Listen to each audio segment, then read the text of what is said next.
이런 사연 보내시는 분들은 제발 좀 사진을 보내주시기 바랍니다. 제 주변에도 굉장히 몸이 좋은 애들 많아요. 예. 저도 이게 어느 정도 키가 좀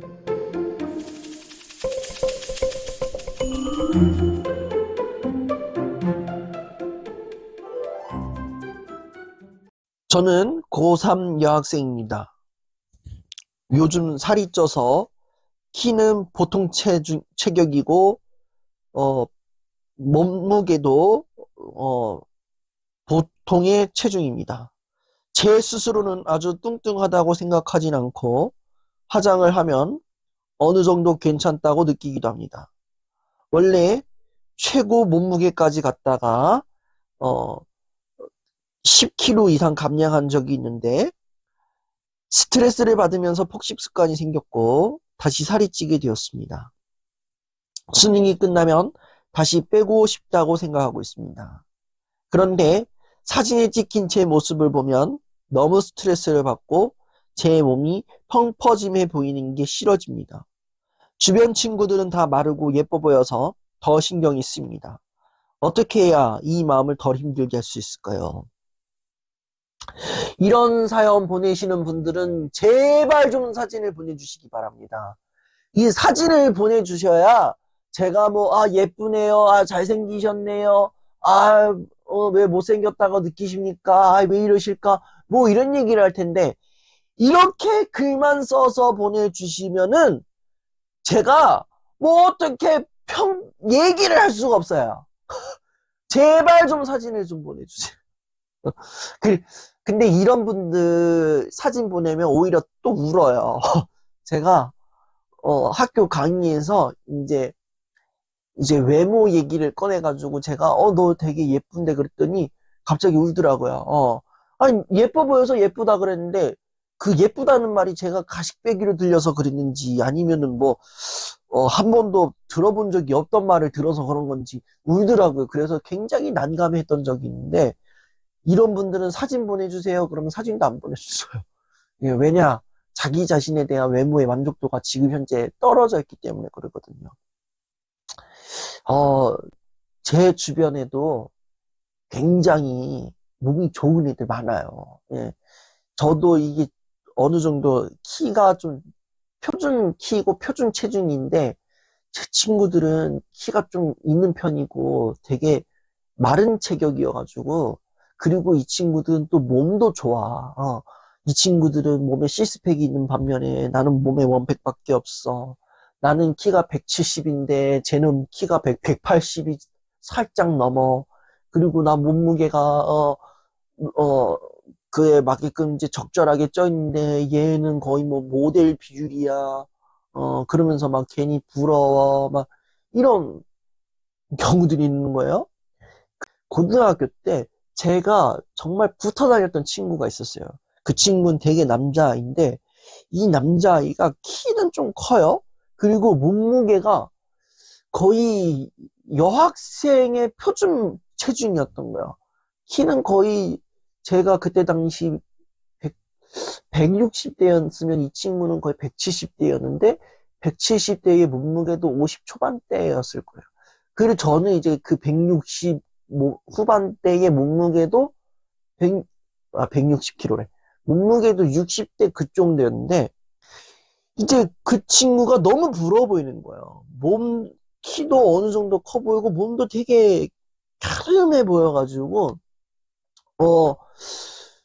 체형이 지금 MZ 세대 용어, 신세대 용어를 좀 따진다면 거의 애견남이었어요. 애견남 받는 몸 체형이었는데 그게 너무 좋아 보였던 거예요. 왜냐? 그 체형을 갖고 있으니까 이 친구가 남학생들한테도 인기가 많고 여학생들에게도 인기가 많은 거예요. 그래서 제가 나도 저 친구처럼 인기가 많이 있으려면 내가 몸을 저렇게 만들면 되나? 해가지고 제가 그때부터 다이어트를 했어요. 다이어트를 시작했는데 어떻게 다이어트를 했냐면은 학교 급식 먹고 그리고 저녁을 먹어요. 저녁을 먹는데 어떻게 먹느냐? 제가 밥그릇에 있는 밥 공기로 따진다면 진짜 반 공기만 먹었어요. 반 공기만 먹고 그리고 뒤에, 동네 뒤에, 집 뒤에 이제 언덕이 있어요. 가파른 언덕이 있는데, 거기를 2시간 동안 오르렀다가 내려갔다를 반복을 했어요. 그렇게 해가지고 제가 몸무게를 뺐어요. 네, 제가 목표한 몸무게에서 2kg를 더 뺐고, 동시에 건강도 잃었어요. 예, 그랬습니다. 예, 몸무게도 잃고, 건강도 잃었고, 예, 그 다이어트를 돌입한 순간부터 학교 갈 때마다 항상 아찔아찔하게 하늘이 노랗게 보였더라고요. 예, 그 정도로 제가 극단의 다이어트를 한 적이 있었는데, 지금 와서 생각해 보니까 조금 제가 외모에 대한 동경심이 있지만, 그때처럼 다시 다이어트를 하라 그런다면 못할 것 같아요. 예, 진짜 이게 굉장히 스트레스가 너무 심한 거예요. 제가 학교 다녔을 때 이 친구에 대한 몸무게도 대충 알아요. 왜냐? 그 신체 검사하면 서기가 다 몸무게 적잖아요. 제가 그 서기였거든요. 그래서 이 친구의 몸무게가 몇 킬로인 줄 알아. 그래서 내가 이 친구의 몸무게에 맞게끔 살 빼야지 하고 제가 진짜 극단의 다이어트를 했는데 진짜 스트레스를 받아요. 이 몸무게에 내가 도달하지 않으면은 내가 인정을 받지 못하겠는 거야. 그리고 다른 사람들을 이제 다 보이잖아요. 다른 사람들 중에서 뭐만 보이느냐? 나보다 마른 사람들, 나보다 몸이 좋은 사람들만 보이는 거예요. 쟤는 나보다 몸무게가 말라 보이네. 쟤는 나보다 키가 크네. 와, 쟤는 나보다 팩이 5개가 더 있네. 할렐루야. 이러면서 거기에만 보이니까 그러면서 이제 거기에 내가 이제 대입을 하는 거예요. 비교를 하는 거예요. 너는 지금 키도 작고 몸무게 아직도 뚱뚱하고 그렇다고 네가 지금 배에 식스가 있어? 없잖아. 이러면서 또 계속 운동해! 이러면서 또 이제 스트레스를 계속 주는 거예요.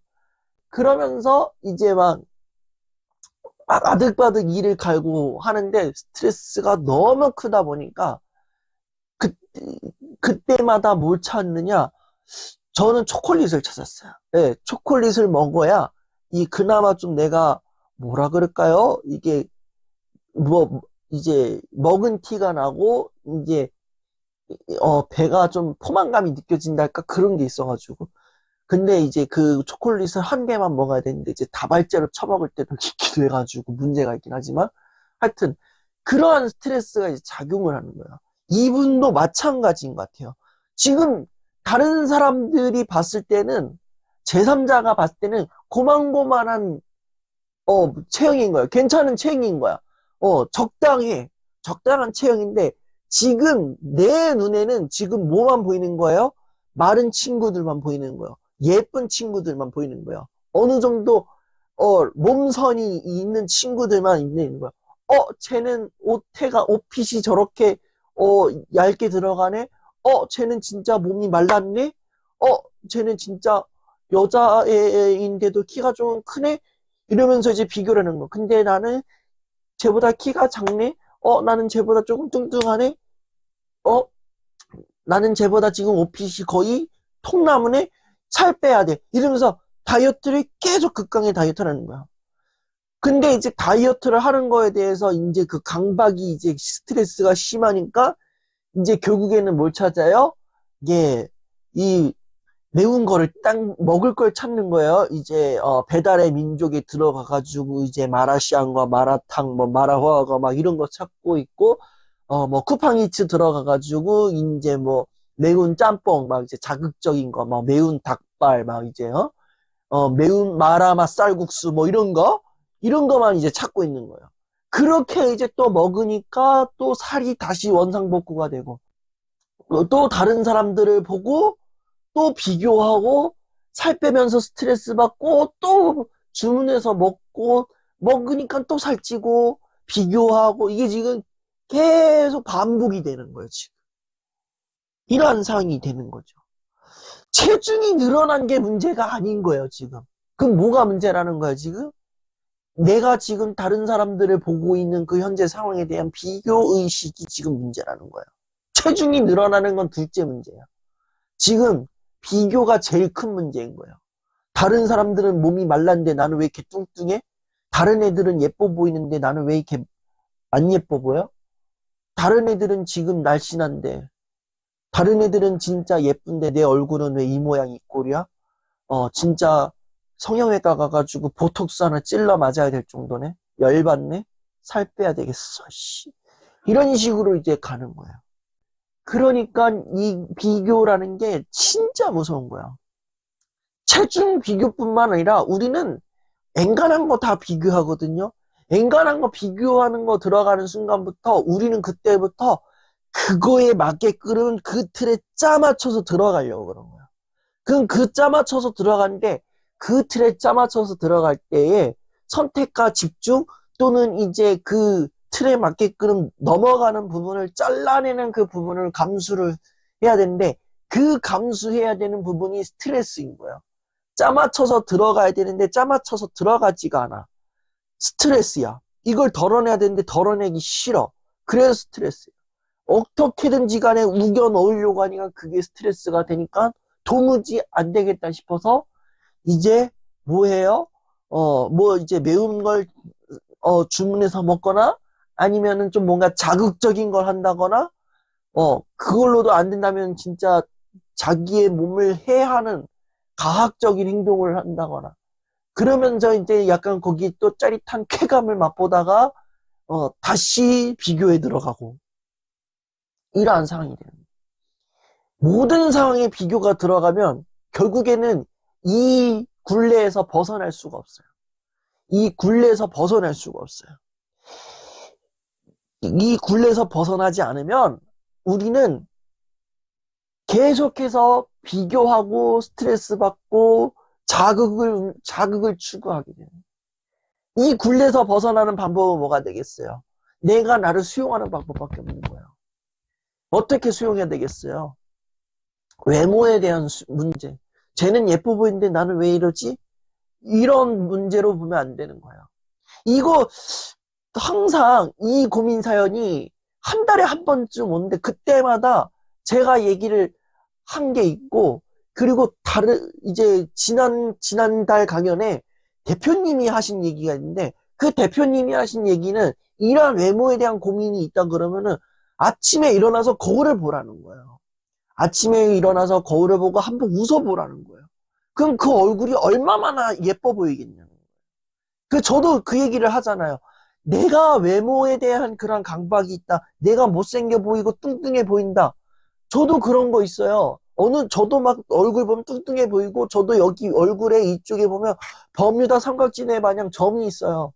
그런데도 불구하고, 거울을 보거나 아니면 내 외모를 어떻게 하면 조금 더 잘 갖고 볼 수 있을까?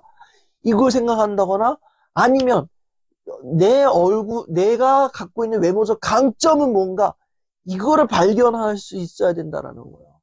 그러니까, 그래도 이거에 대해서 내가 지금 몸이 굉장히 뚱뚱해 보여. 뚱뚱한 거에 대해서 내가 지금 불편한 게 뭘까? 불편한 거 못 느낀다.